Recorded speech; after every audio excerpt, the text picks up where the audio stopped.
ऐसा है आप सब। आज मैं आप सबके लिए लेकर आई हूँ क्लास 10th का प्रश्नावली 1.1.2 का फर्स्ट क्वेश्चन पूरे सिंपल तरीके से और इजी तरीके से सॉल्व किया गया इस वीडियो को। तो प्लीज़ आप लोग इस वीडियो को स्किप ना करें और पूरी वीडियो अच्छी तरह से देखें, जिससे कि आप लोग को ये अच्छी तरह से अंडरस्टैंडिंग हो जाए।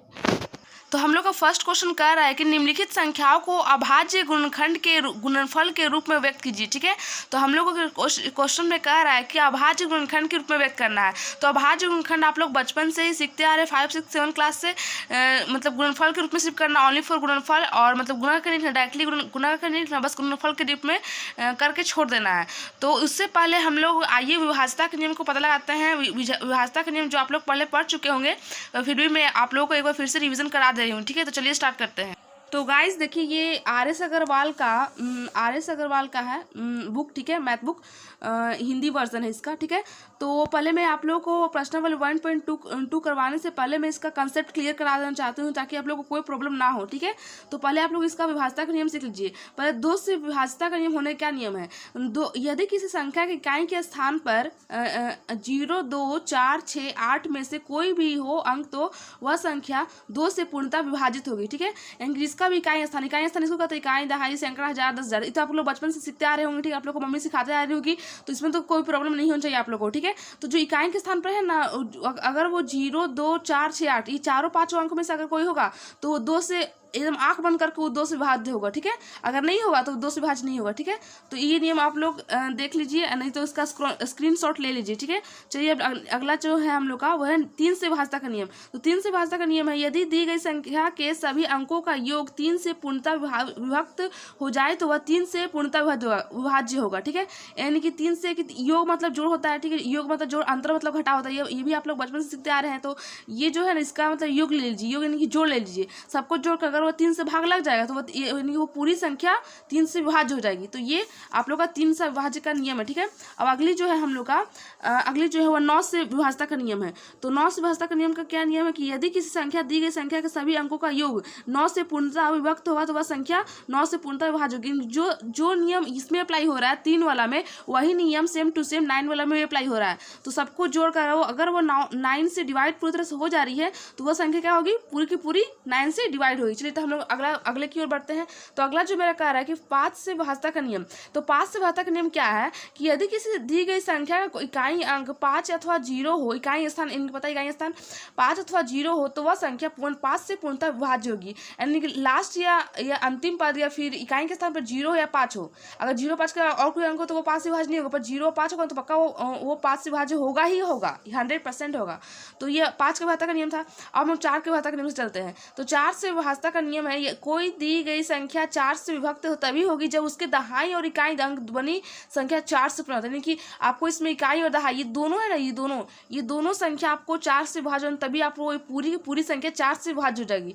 तो आपको इसमें इकाई और दहाई दोनों लेना है। ठीक है, दोनों लेंगे, अगर वो 4 से विभाज्य तभी वो संख्या पूरी की पूरी 4 से विभाज्य हो जाएगी। तो आपको 4 का विभाज्यता का नियम सीख चुके हैं। चलिए हम लोग आगे बढ़ते हैं।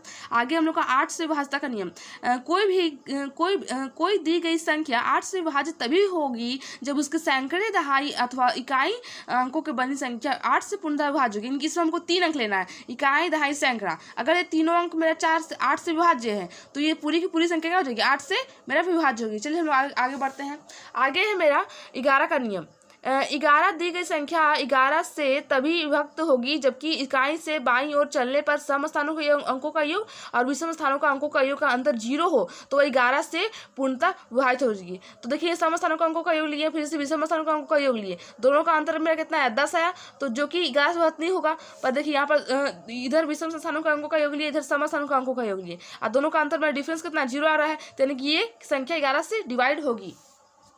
तो चलिए हम लोग अपना क्वेश्चन की ओर आगे बढ़ते हैं। आई होप कि आप लोग विभाज्यता का नियम से अच्छी तरह से समझ चुके होंगे। तो चलिए हम लोग स्टार्ट करते हैं क्वेश्चन में हम लोग को कहा था कि अभाज्य गुणनखंड के रूप में व्यक्त करना है। तो चलिए, हम लोग विभाज्यता का नियम सीख चुके हैं, तो हम लोग आसानी से इसको भी सॉल्व कर लेते हैं। ठीक है, तो हम लोग फर्स्ट क्वेश्चन जो है वो कह रहा है 140। तो 140 का हम लोग निकालते हैं। तो 140 का अभाज्य गुणनखंड 140 का अभाज्य गुणनखंड करेंगे तो इसका कर निकालेंगे 2 से देखिए इसका अंत में 0 है तो 2 से विभाज्य होगा, ठीक है। तो हम लोग आराम से मतलब हमको अभाज्य गुणनखंड में छोटी से छोटी संख्या को आगे बढ़ना, पहले 2 से, फिर 3 से, फिर 4 से, फिर 5 से, फिर 6 से। इन्हीं डायरेक्टली हमको 6 से नहीं पहुंचना, ठीक है। डायरेक्टली हमको 5 से नहीं करना, यहाँ 5 से भी विभाज्य होता है पर डायरेक्टली हमको 5 से नहीं। अभाज्य गुणनखंड में ना हमको छोटी संख्या शुरुआत करना पड़ता है, ठीक है, छोटी संख्या स्टार्टिंग करना पड़ता है। तो चलिए 2 से 14 और 0 का 0, ठीक है।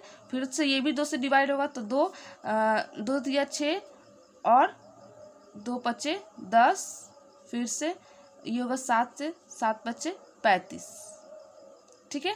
ये 5 का 5 तो लिखेंगे अतः 140 का अभाज्य गुणनखंड इज इक्वल टू 2 गुने 2 गुने 7 गुने 5 गुने 1, ठीक है। एक नहीं भी लिखिए तो कोई दिक्कत नहीं है। तो 2 देखिए, 2 मेरा क्या होगा, 2 है तो 2 लिख देंगे। 2 इंटू 7 मेरा एक ही है, 5 मेरा एक ही है, तो ये हो जाएगा आप लोग का आंसर। बस ऐसे ही करके छोड़ देना, ठीक है। इसको मल्टीप्लाई कर डायरेक्टली नहीं लिखना है, बस ऐसे ही, क्योंकि यहाँ कह रहा है गुणनफल के रूप में खाली व्यक्त करना है, गुणनफल के रूप में ही हमको मेंशन करना है, हम लोग कर चुके हैं, ठीक है। तो अगला जो हम लोग का वो 156, ठीक है। तो 156 का हम लोग का अभाज्य गुणनखंड निकालना है। तो ये भी मैं लास्ट में 0 0 2 4 6 8 हो तो वो 2 से भाग तो 6 लास्ट में है, तो ये भी 2 से भाग तो 2 से करेंगे। 2 से 14 और 2 8 16, फिर 2 से 2 3 6 और 2 9 18, फिर तो कैंसिल होगा 3 से 3 कम 3 3 3 9, फिर से 13 से 13 कम 13, तो लिखेंगे कि अतः 156 का अभाज्य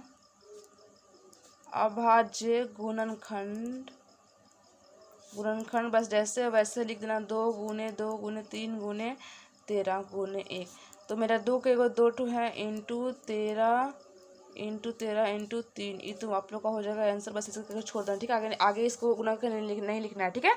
तो चलिए हम आगे नेक्स्ट क्वेश्चन की ओर चलते हैं। तो नेक्स्ट क्वेश्चन जो हम लोग का है वो 3rd नंबर, इसका 38 25 का हम लोग को करना है। 38 25 को हम लोग को करना है, अभाज्य गुणनखंड निकालना है। तो इसका भी आप लोग आसानी से सॉल्व कर लीजिएगा, ठीक है। क्योंकि एलसीएम निकाल, क्योंकि लास्ट में इसका 5 है तो 5 के भाग का नियम से ये होगा अप्लाई, ठीक है। इनके 5 से डायरेक्टली हम लोग इसको करेंगे, ठीक है। क्योंकि 2 से तो होगा नहीं, 3 से भी होगा नहीं, 4 से भी नहीं होगा, तो 5 से ना होगा, इसी कारण 5 से इसको करेंगे, ठीक है।